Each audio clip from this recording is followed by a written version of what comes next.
৬০০ বছর ধরে রাজত্ব করা সুবিশাল অটোমান সাম্রাজ্যের শাসকেরা ছিলেন ইসলাম ধর্মের অনুসারী। আর ইসলামের অন্যতম বৃহৎ ধর্মীয় উৎসব ঈদ রাজকীয় সমারোহে উদযাপিত হতো এই সাম্রাজ্যে।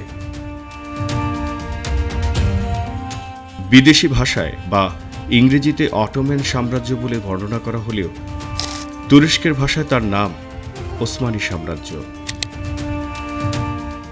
সেই সাম্রাজ্যে আনুষ্ঠানিকভাবে বায়রাম বাদ ঈদ উদযাপনের শুরুটা হয়ে যেত চাঁদ দেখার সঙ্গে সঙ্গে। তোপ দাগানোর রেয়াজ ছিল ঈদের সকালেও। নামাজের পর ইস্তাম্বুলের বিভিন্ন স্থান, বিশেষ করে প্রাসাদসমূহের ফটক এবং অন্যান্য শহরে তপধ্বনি করা হতো। চাঁদরাতে মশাল দিয়ে আলোকিত করা হতো তোপকাপি প্রাসাদ। ঈদের দিনে হুররাম সুলতানের মাথায় শোভা পেত পান্না ও রবিখচিত সোনার মুকুট। নিজের সবচেয়ে সুন্দর পোশাকটি পরতেন তিনি। আর ঈদের দিন সুলতান কি করতেন? সুলতান সকাল সকাল তার লোকবহর নিয়ে মিছিল বা শোভাযাত্রা করে মসজিদের উদ্দেশ্যে বেরিয়ে পড়তেন। নামাজ পড়তে হায়া সোফিয়া কিংবা নীল মসজিদে যেতেন।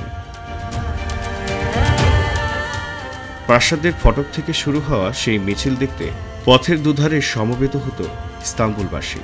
প্রহরীদের সতর্ক উপস্থিতি থাকত শোভাযাত্রা ঘিরে। নামাজ শেষ করে বহর নিয়ে প্রাসাদে ফিরে আসতেন সুলতান। প্রাসাদে পৌঁছে সিংহাসনে বসতেন সুলতান। শুভেচ্ছা বিনিময় করতেন রাজপুত্র, রাজকর্মচারী ও হারেমের বাসিন্দাদের সাথে। আহার শেষে সুলতান সমুদ্র তীরের প্রাসাদে যেতেন। সেখানে নানান বিনোদনের ব্যবস্থা থাকত। কুস্তি, বন্দুক ও বর্ষা দিয়ে লক্ষ্যভেদ ও তীর ধনুকের খেলা দেখতেন দক্ষ ব্যক্তিরা। ঈদের দিন সন্ধ্যায় সুলতান তার কর্মকর্তা ও প্রজাদের কাছ থেকে অভিনন্দন গ্রহণ করতেন এবং দরিদ্রদের মধ্যে উপহার বিতরণ করতেন। অতঃপর সুলতান হারেমের নারীদের সাথে দেখা করতে যেতেন। তাদের সাথে কিছুটা সময়ও কাটাতেন তিনি। ঈদের দিন জোহরের নামাজের পর কবরস্থানে গিয়ে পরিবারের সদস্যদের জন্য প্রার্থনা করতেন। শহরে ২৪ ঘন্টায় বিনোদন ও ক্রীড়ার অনুমতি দিতেন সুলতান। নগর জুড়ে উৎসবের আয়োজন দেখতে বিদেশিরাও আসতেন এই ইস্তাম্বুলে।